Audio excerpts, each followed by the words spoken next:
gusto ko lang magpasensya rin kay Idol kasi bigla akong nawala. Ano muna, uwi muna ako ng Nabotas kasi ang daming dami ko. Nararamdaman ko na yung antok, pag ako, baka mamaya biglang may tumawid na tao, ganyan, baka mamaya biglang tumawid na sasakyan. Dahil noon pa man, kilala ko na sila na gano'n. At ako lang, sa akin lang talaga ang may problema, okay? Mga kapanalig, dagdag ko lang, no? Huwag niyo pong lagyan ng issue yung pag-uwi ko, ah. Ano yun? Talagang, wala lang. Anong oras mo tayo mapacheck up? Anong oras ka pwede? Simulan ng magkulitan kasama si Louie TV. Parang malabo. Dilaw tayo.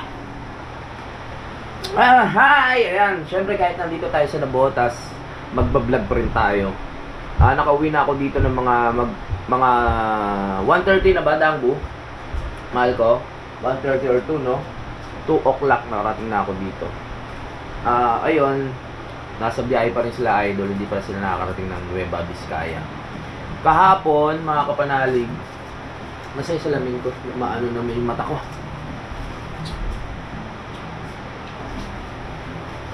Kahapon na pagdesisyonan ko na humiwalay, yun nga, nagsabi na lang ako kay Kautoy. Kasi nauna na sila Idol. Sabi ko na muna ako. Ang dami ko kasing iniisip ng mga panahon na yun. Isa na yun sa may sakit nga si Budang. Inuubo. Parang magdadalawang linggo na yata yung ubo, hindi pa pinapa-check up. Pasaway talaga to eh. Kaya mamaya magpapa-check up kami. Yun. Kaya nung nakarating kami ng bandang yung bandang nanaiya na, napagdesisyonan ko na umuwi muna para yun dito na makapag-vlog at madalaw ko pa si Budang. Naghalo-halo na rin kasi yung yung pagod ko sa pagbablog, yung puyat, tsaka yun nga, yung araw-araw na ginagawa. Syempre ang vlog natin ay 3 beses o 4 yan gumagawa tayo. Tapos bigla kayong babiyahe sa gabi. Kaya medyo wala sa kondisyon yung katawan ko, mga kapanalig. Ayan, inihiling natin na makarating ng maayos syempre yung mga tropa natin. Sila Idol Japper, si Kabugoy, si Rigondox at si Kautoy dun sa pupuntahan nila. Kaya pasensya na hindi ako nakasama. Gusto ko talaga makasama, mga kapanalig, no? Wala lang talaga sa kondisyon yung aking katawan. At medyo malabo din kasi yung mata ko sa gabi, mga kapanalig. Hindi pa lang medyo, talaga, parang siya, sabog yung paningin ko, yung ilaw parang kalat, no, mga kapanalig. Kaya hindi ko agad makita kung anong meron sa harapan ko. Hindi ako nakasuot ng salamin ng mga time na tumatakbo kami doon sa may Pakaibiyang Tunnel. Kaya medyo yung mga guhit hindi ko makita. Yung mga guhit medyo nag-aalangan ako kasi hindi ko alam kung saan yung pinaka-gabay, no? Ayun, nanghinayang ako kasi hindi ako nakasama. Malamang masaya sila doon sa pupuntahan nila dahil maraming magagandang spot doon, maraming magagandang pwedeng puntahan, maraming magagandang magiging content. Nanghihinayang ako. Pero syempre mahirap naman ipilit ko yung sarili ko kung hindi ko naman talaga kaya. Pero gusto ko talaga makasama, no? Wala naman tayong problema about doon, mga kapanalig. Kasi talagang noon pa man, alam ko na talagang matulin talaga mag-drive sila Idol, Japper, Sniper, at hindi na sa akin bago yon. Ako na ang may problema doon, mga kapanalig, no? Problema ko na yun sa sarili ko, na hindi ako makasabay, na hindi ko kayang higitan yung mga takbo nila. So, kaya nakapag-desisyon na lang ako na talagang humiwalay muna at umuwi para makapag-content din ako dito, mga kapanalig, at makita ko rin kung ano yung kalagayan ni Budang dito sa Nabotas. Dahil piyesta nga sa Looc, mga kapanalig, at bahala ko mag-content sa beach. So marami tayong plano bukas. Pupuntahan natin si Kuya Boy dahil tuwing piyesta doon sila pupunta sa Looc, kaya masaya to, mga kapanalig. Tsaka may problema din kasi yung motor ko. Yung motor ko, bigla na lang siyang namamatay pag bumabiyahe. Kung matatandaan nyo, pinagawa ko na yung motor ko na yan, mga kapanalig, no? Pero parang may iba pang problema. Yung tipong mabilis yung takbo mo, bigla siyang mamatay. Tapos kahit gasolinahan mo, wala. Ang delikado kasi doon, pag matulin ka, tapos meron kang kasabay sa likod, biglang namatay yung makina, hindi mo magasolinahan, may tendency na bumangga sa yung nasa likod mo. Ganun lang yung iniisip ko ng mga time na yon. Kaya pagdating talaga doon sa medyo malapit na sa way ng uuwian ko, nakapag-desisyon na ako na sabi ko, teka, uwi muna ako. Sinasabi ko na yung kay Idol Japper Sniper, akala niya nagbibiro ako na, Dol, malapit na yung uuwian ko. Sabi ko ganun, uwi muna ako ng nabotas. Kasi ang daming dami ko, nararamdaman ko na yung antok, parang pipikit na yung mata ko kasi maghapon na ako nag-e-edit noon, maghapon na akong panay daldal, maghapon na akong panay lakad ng lakad kasi naghahanap na ako ng may content natin. So hindi talaga kakayanin ng katawan ko. Kaya pasensya na rin kay Idol kung hindi ako nakasama. Pero bilib na bilib ako sa mga yan sa pagdadrive. Kung makakasabay lang talaga ako, talagang kasabay talaga ako sa kanila sa biyahe. Yun lang talaga magiging problema namin pag may mga rides. Hindi ako talagang sure na makakasama. Lalo na ngayon, na first time nila ako nakasama sa rides, tapos bigla pa akong nawala.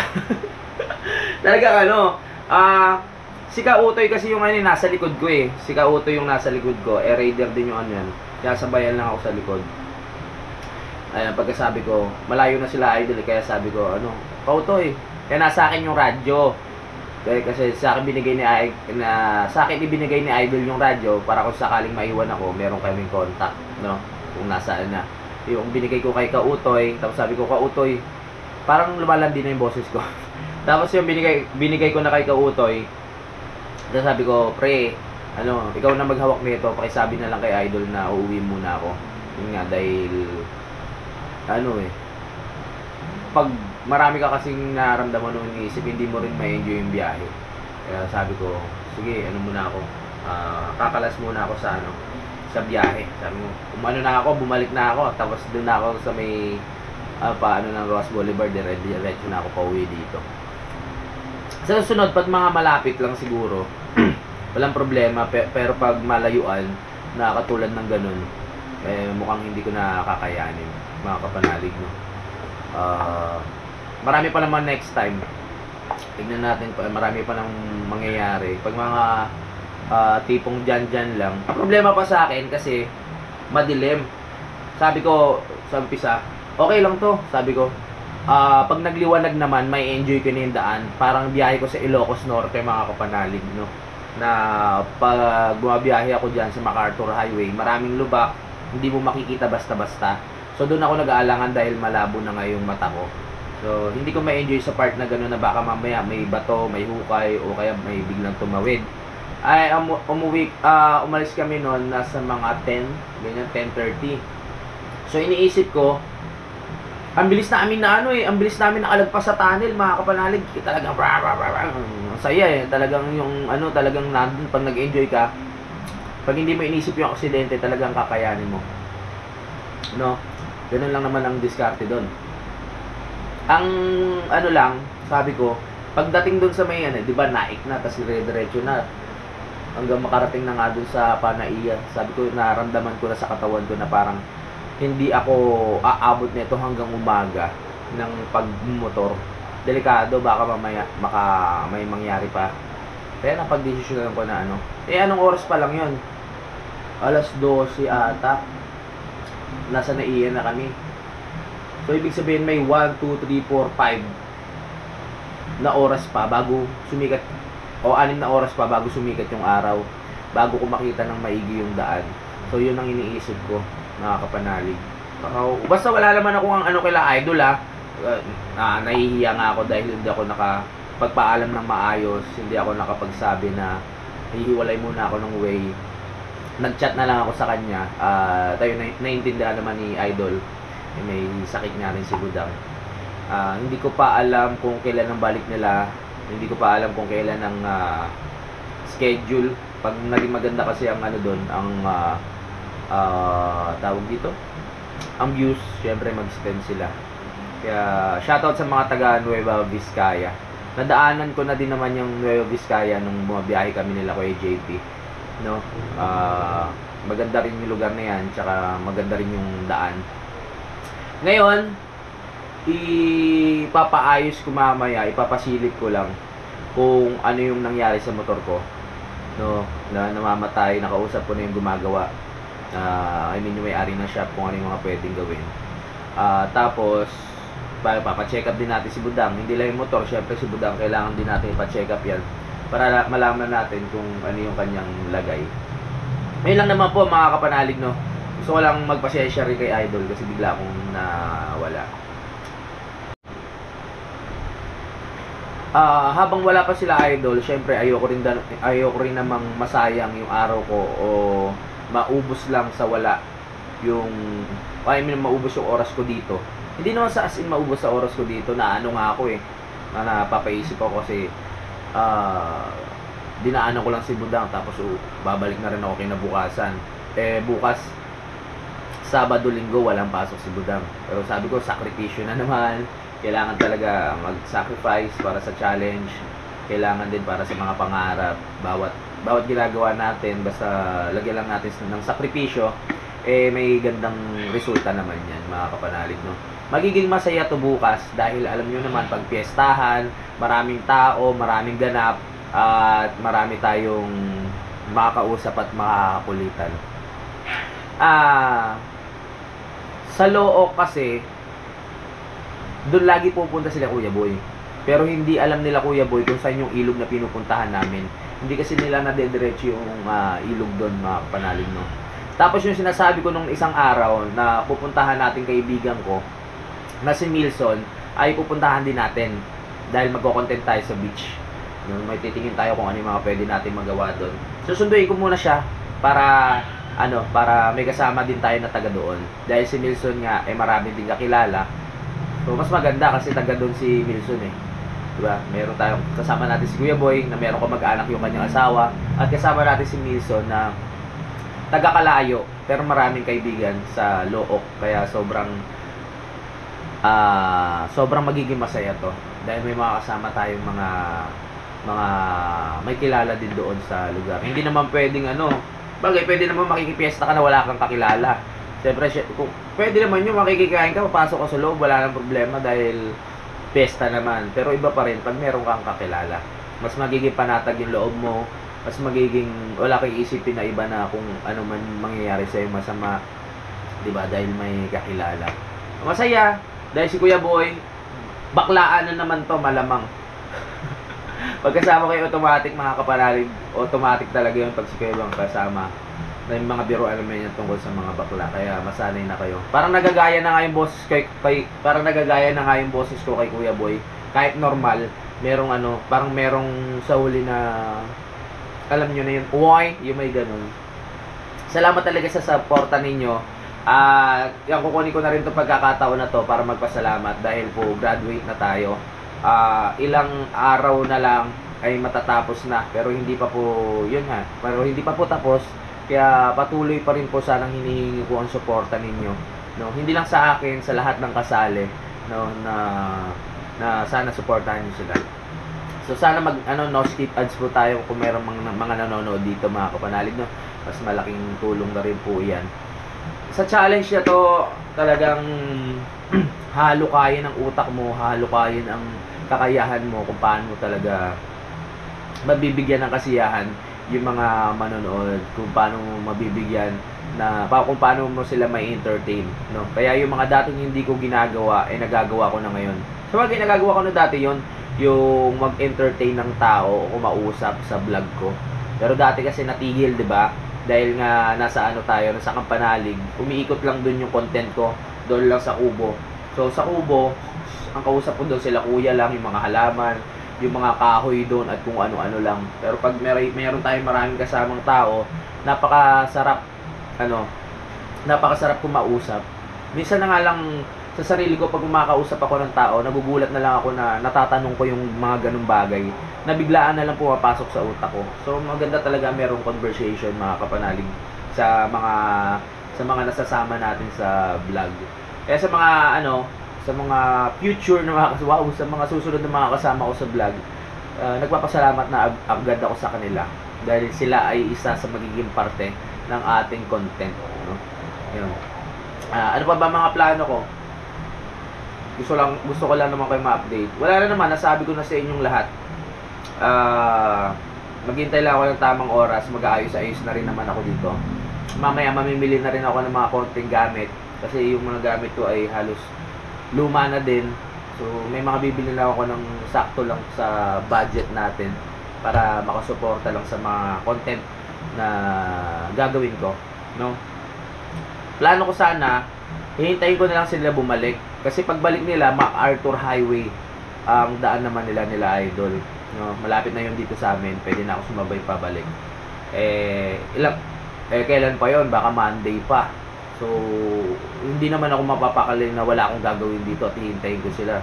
Kaya pagdesisyonan ko na bumalik na ng Batangas, doon nga sa Looc at Calayo, doon muna tayo gagawa ng content at istorya. Pagdating na lang nila Idol sa Bukana, tsaka tayo babalik doon para meron tayong balikulitan na naman kami ni Idol. Alam nyo, ako dati, istorya ko lang, sa Kaibiang Tunnel, palagi din po ako dyan, mga kapanalig. Meron kasi ako mga naging kaibigan na taga Cavite na nagmumotor. Dati meron akong ang unang motor ko ay nasa 150 na Rouser. Yan ang kauna-unahan kong motor, mga kapanalig. So nung nagka-motor ako, na-change topic tayo, no? Kwento ko ulit. Nung nagka-motor ako, sumali ako sa mga grupo ng mga nagmumotor din. Tapos may maraming nagtitinda doon ng mga parts ng motor. Kung ano-ano yung mga inaalok nila, gano'n. So, isang beses, parang naramdaman ko sa sarili ko na parang ang sarap mag-rides ng malayo na hindi ko pa nararanasan. Kasi first time ko nga magka-motor eh. Natuto ako magmotor sa mga tropa ko lang. May mga motor sila. Natututo ko. Madali lang naman, basta gugustuhin mo. Yun nga, nung natuto ako, bumili ako ng Rouser na 150,000. Na 150cc. Ayun nga, sumali ako sa grupo. Merong nag-post doon na parang nag-aaya, biyahing Bicol. Nabilang ko siya ng parts ng motor. So, ayun si Derek Villegas, yung may-ari ng Yours Camp. Yung mga nakapanood ng vlog ko na inano natin, promote natin yung campsite niya. Ayun yung nakilala ko. So, ang lakas ng loob ko na sumama kasi gusto ko talaga makarating sa malayong lugar. Ang una ko narating ay yung Bicol. So, sabi ko, gusto ko sumama sa kanila. Sila magtotropa na talaga, kumbaga ako yung outsider sa grupo. Nakita kami sa Cavite. Tapos ang biyahe namin Bicol na agad. 12 oras, mga kapanalig. Doon ako namulat sa kanila sa biyaheng rat-ratan. Kasi ang mga kasama ko na yon ay nag-racing, mga kapanalig. Talagang pupunta sila sa mga nakalimutan ko na yung tawag. Basta may mga sa racetrack talaga, no? Hindi lang pang daan. Tapos complete suit pa sila, talagang doon ako namulat. Talagang pinapahabol din nila ako, gano'n. Nakarating kami ng Naga, na puro nagbabanking sila. Nagugulat nga ako noon eh. Yun nga, nung nakilala ko sila, na gano'n pala yung nila, yung way ng pagdadrive. Na rin ako, napakaibigan na rin ako sa kanila. Hanggang sa sinasama na nila ako sa rides. At one time, sinama ako nung nakilala ko si Derek sa Kaibiang Tunnel. Hindi pa kami magkakilala ni Idol Japper Sniper nung time na yon. Doon talaga mismo sa Kaibiang Tunnel, doon ko na practice yung mga ganon, yung racing, ganon nga. Doon ko nakikita yung mga iba't ibang motor na every Saturday or Sunday na nakatambay. As doon nagpa-practice. Yun. Alas, mga big bike. Doon na talaga. Ang tagal kong tumatambay doon sa Kaibiang Tunnel. Kaya kahit pa paano, may idea rin ako kung paano yung banking na yan. Kumbaga, may idea rin ako kung paano kontrolin. Pero hindi pa ako, sobrang nasanay. Dahil hindi ko na napagpatuloy. Kumbaga, nagkaroon lang ako ng mga idea kung paano gawin yan. Kaya kung mga panahon na ako nagda-drive at nag-init ako, parang ganun ba? Yung kumbaga naging medyo nawala yung kaba ko, kahit pa paano nagagawa ko pa din siya, mga kapanalig, yung mga banking na yun. Pero hindi katulad ngayon na sobrang hindi na ako komportable. Dahil marami na nangyari, marami nang pinagdaanan, marami na aksidente. Yun, marami na semplang, kumbaga. Ay, Danbu. Nagkakain na po. Oo, kain tayo. Nagkukwento lang ako. So, yun nga. Noong mga time na nasanay na ako, ganyan. Yung mga kasama ko, 200cc yung kanilang motor. Ang akin, 150cc lang. So, sabi ko, gusto kong magpalit ng motor. Kasi 150 lang ang akin, sa kanila 200. Maganda magkakasama kami, pare-parehas yung aming motor. Nakita na ni Kabugo yun, yung motor ko. Siyempre, pati si Idol. Doon ko na naangkas ko na si Idol noon, doon sa 200cc ng motor kong Rouser. Nung nakita nga ako ni Kabugo yun, parang yung malaking motor, parang ang angas daw tignan, ganun. Naka-black jacket pa ako. Doon nung nga, nagsanay na ako sa mga ganun, na magmatuloy, magganun. Kaso nga lang, marami nang nangyari nga, tulad nga sabi ko, medyo naglaylo na ako, hindi na ako komportable, hindi na ako masyadong masaya pag matulin, kasi gusto ko chill lang. Pero wala akong kila Idol kasi gusto nila yun eh. Ang ko lang, yung sa akin lang, kasi basta walang kanya-kanya lang ang trip, kumbaga. Wala namang nagpaalam naman ako. Ay, kahit ang iniisip ko lang, hindi ako nakapagpaalam na maayos kay Idol na bigla na akong liliko. Pero wala naman sa amin yun. Maintindihan naman ako ni Idol kung bakit ko nagawa. Ayun. Unang aksidente ko dyan sa tunnel, doon din sa part kung saan aksidente sa Idol Jumper Sniper ng mga panahon na yun. Kasi dapat liliko ako sa kaliwa biglang nawalan ako ng balance. So, dumiretso ako dun sa gutter. Yun ang kauna-unahan ko aksidente sa motor dun sa Kaibiang Tunnel. Hindi pa ako nadadala nung mga mga simula na yun. Okay lang, ganyan. Hindi pa ako nag-aalangan.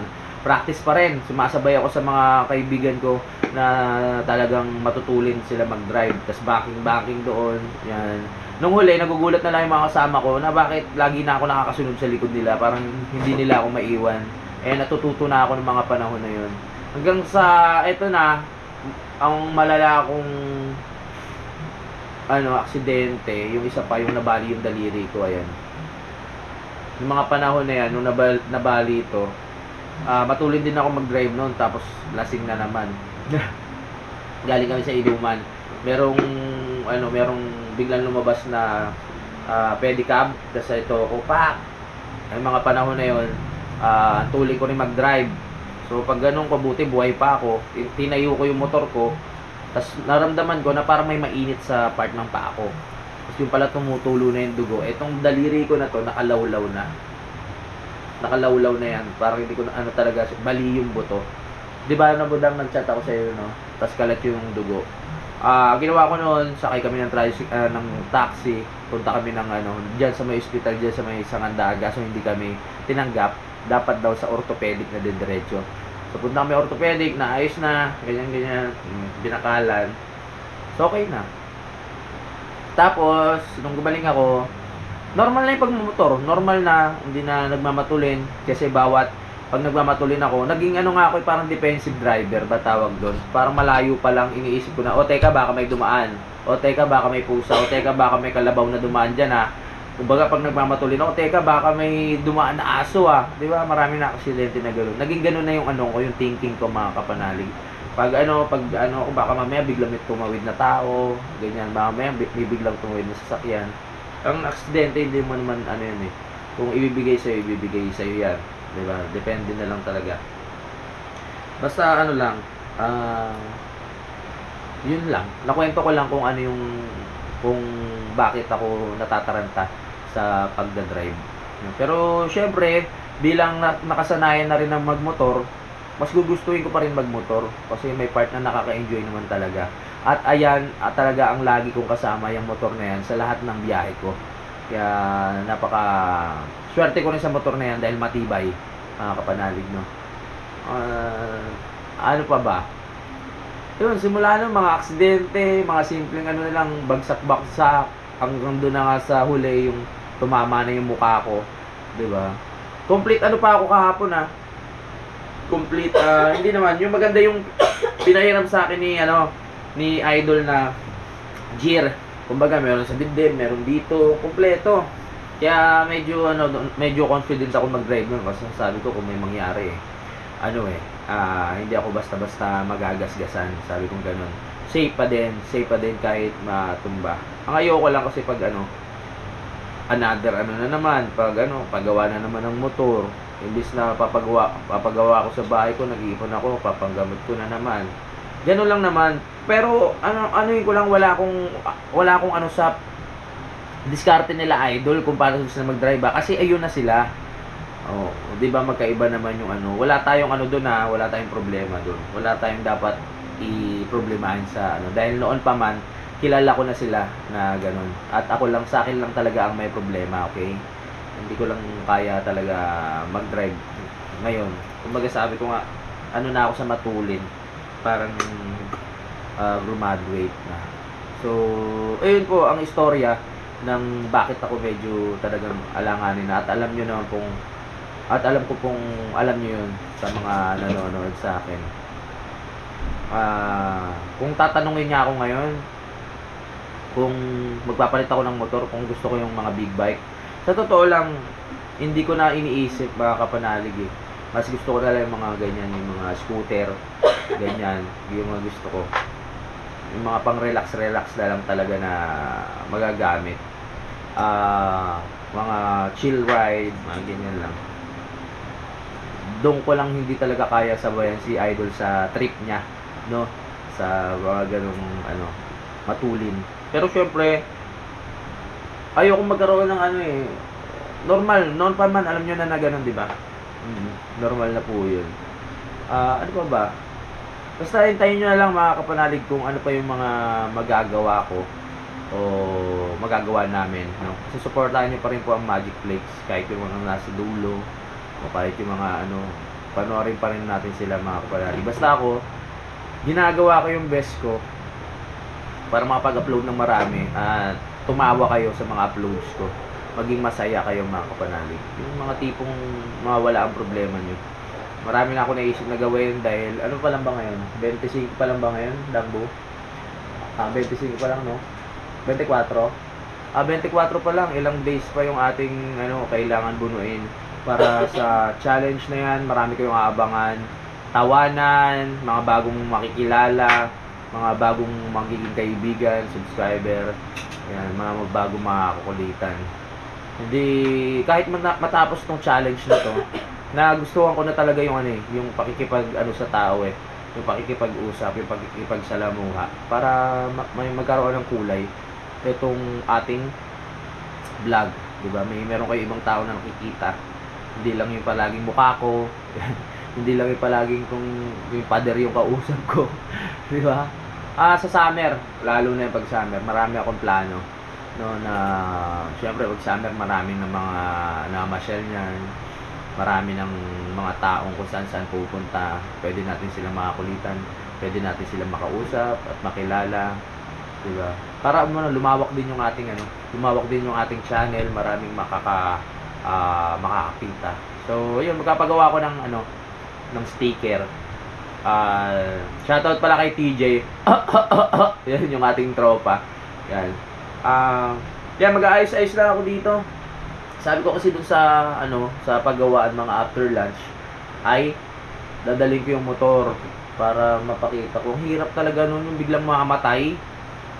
Tuli ko niyan, kayo, sabayan ko yung ganyan. Meron dito sa likod mo. Biglang namatay yung yung motor mo, hindi ka makapag-gasolina na. Pow! Hirap ng gano'n talaga Ay, naubos si Budang doon sa gilid. Kawawa naman si Budangbo. Inubo ka, Budangbo? Buti ka agad kasi nagpa-check up. Pagkain na tayo doon? Kain na tayo? Ayaw mo? Wala ka gana? Kawawa ka naman. Kailangan magpa-check up ka talaga. Check up kayo muna tayo bago ko pa yung motor, ha? Mamaya ng hapon? Mainit pa. Kawawa naman. Anong oras ba? 12:00. So, kakain muna ako sa baba. Mga kapanalig, wag natin i-bash yung mga kasama ko sa rides dahil ako talaga ang may problema dahil nga wala ako sa kondisyon. Pagod din yung katawan ko, no. At alam ko naman noon pa man na talagang ganun na yung nila, yung way ng pagpapatakbo. Kaya wag natin i-bash lalo sa idol sila, may mga kasama ko, no. Talagang kailangan ko lang ipahinga yung katawan ko, yun lang. Kaya kakainan muna ako. Shit ko, Jinjin na! Jinjin! Nasasikal na kakulong na naman. Kawawa yung isang aso namin, kinakagat nito eh. Kasi yung isa matapang din yung isa kahit wala namang ginagawa tong isa. Charlie! Kain muna tayo. Kumain ka na pa? Wow, daming ulam Daming ulam. Daming pagpipilian.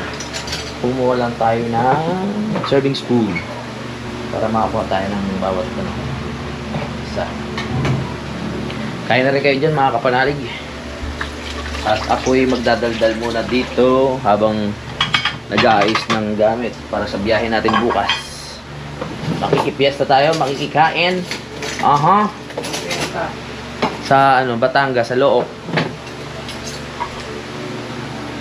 Papunta sana ako ng Nueva Vizcaya. Wala ako sa kondisyon, umuwi na lang ako dito. Antok ako eh. Kain!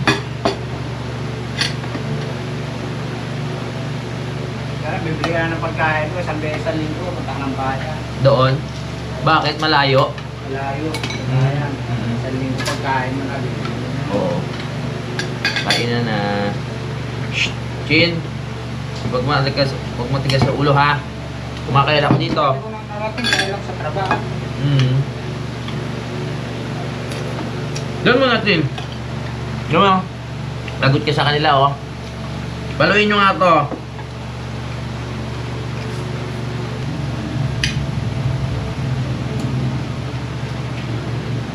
Chin, doon mo na.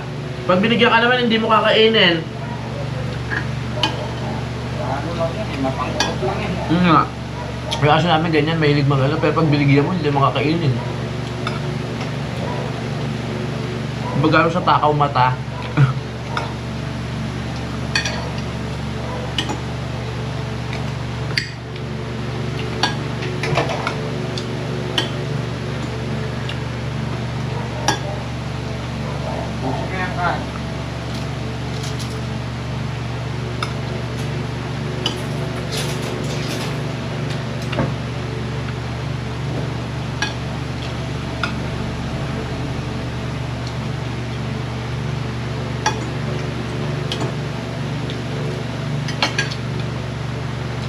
Doon na.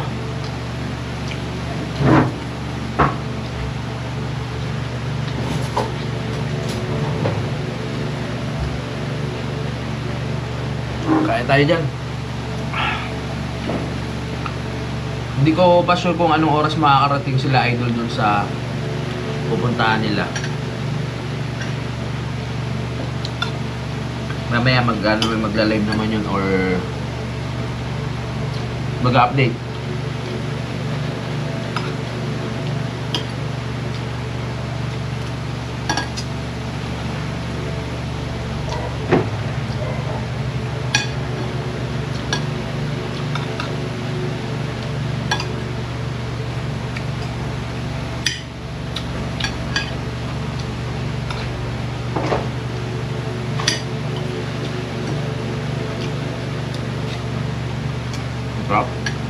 Yun, nakatapos na tayo kumain. Thank you kay Papa sa mag-prepare ng food. Ang init ng panahon Tama-tama nakabili din mga sinampay. Balik lang tayo kay Budang. 2 linggo na pala yung ubo ni Budang pa. Sabi niya, huwag niya amoy-amoy yung pusa kasi Baka nga doon masyadong tino yung balahibo niyan Oo nga, dahil siguro sa pusa din. Nga.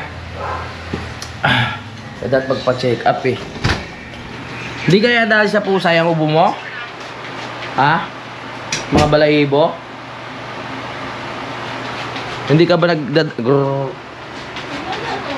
dapat inaano mo yung balahibo nila, tawag doon? Vacuum. Baka pumasok sa ilong mo, nasa baga mo na yung buhok ng pusa.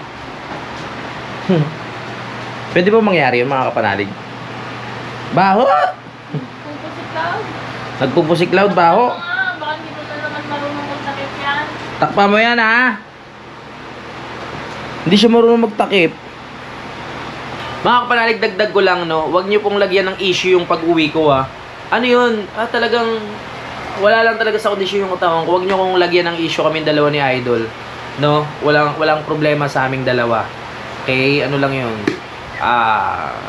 Talagang mangyayari talaga yun kasi magkaiba kami ng hilig sa ganong part, no?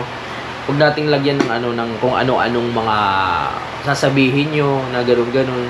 Wala, tanggap ko na naman na ganun talaga silang magpatakbo. Wala pong problema sa kanila. Ako lang talaga ang may naging problema. Okay? Walang issue doon. Pinaliwanag ko lang din kung bakit hindi ako nakasama. Opo, wag na natin lagyan ng parang wag nyo nang palakihin pa. Pinaliwanag ko lang eh. Okay na, wag na kayong magano-ano dyan. Back to tayo. Marami pa naman tayong gagawin. Mahal ko, may point din yung nag-comment. Baka hindi kaya dahil sa sa pusa. Kasi yung kama namin dito puro may balahibo ng pusa. Tapos laging pag katabi ni Budang matulog. Hindi kaya dahil sa pusa yan, mahal ko? Ha? Baka mamaya nasisingot mo yung mga balahibo nila tapos nakastack na dito sa lalamunan mo. Baka diba? Hindi. Ano oras mo tayo mag-check up? Anong oras ka pwede? Kailangan mapacheck up yan si Budang. Mahirap na. Ay, iniisip ko rin eh. Kukuhan pala muna kita tubig. Mas. Nasa yung mas? Sa baba. Sa may tinibanda. Mas, kukuha ko muna naman si Budang. Pag nandito ko, naalagaan ko siya. Pero bukas, aalis na rin naman ako. Kaya, hanggat nandito ako, naalagaan na natin. Bakit may ka na naman sa leg? Charlie? Kinakalmot mo ba yung sugat mo? Kawawa naman si Charlie. Charlie!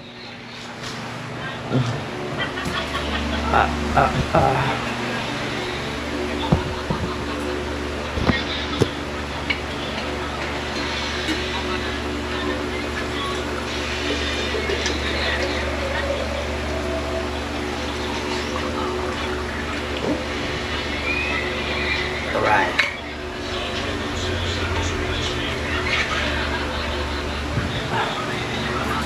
Let's go.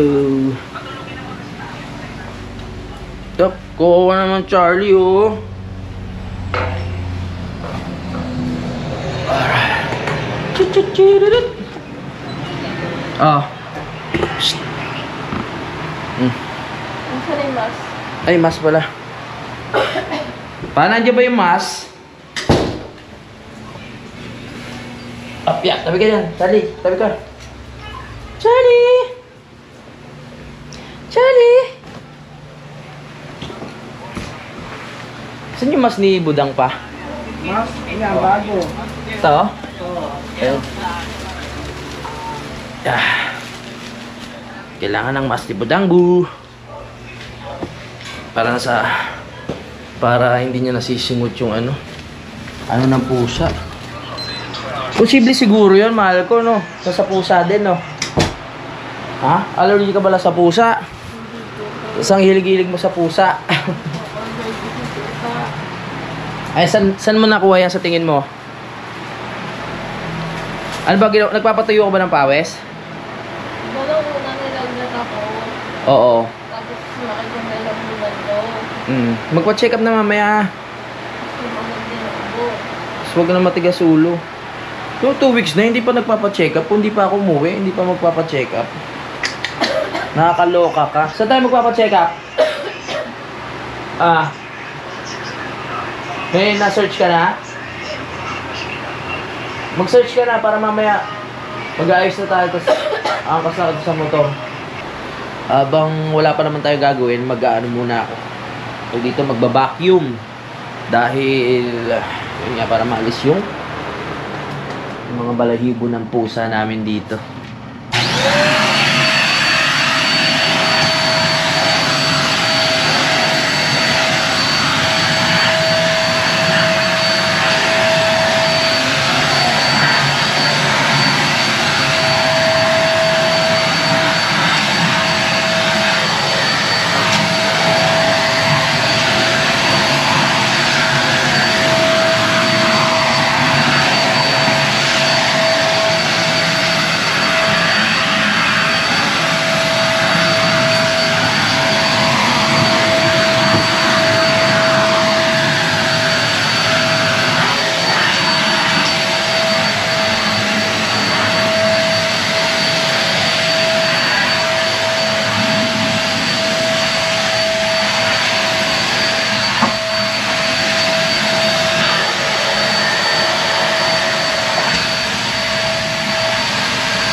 Oh, chocolate.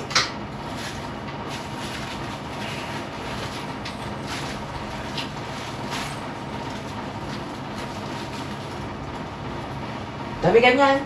Sabi ganyan nan. Nan.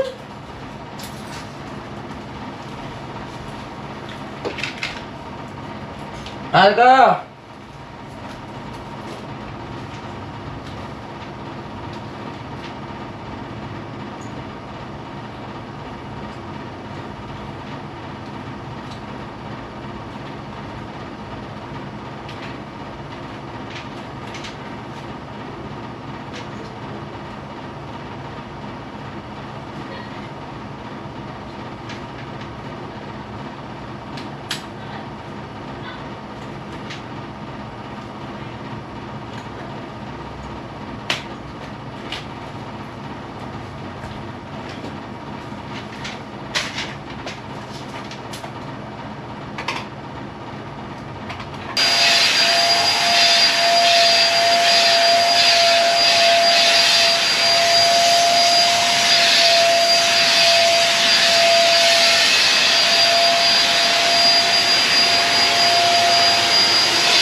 Takot ka, Cloud?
Ayan, na-vacuum ko na yung sahig, pati yung higaan. Pero mahaba na itong vlog natin, mga kapanalig, no?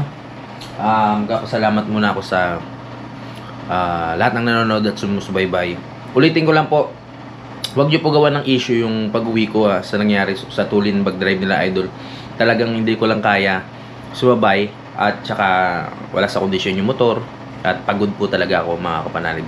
So hanggang dito na lang po, mga kapanalig. I love you all. Bye-bye. Simulan ng magkulitan kasama si Inuit TV.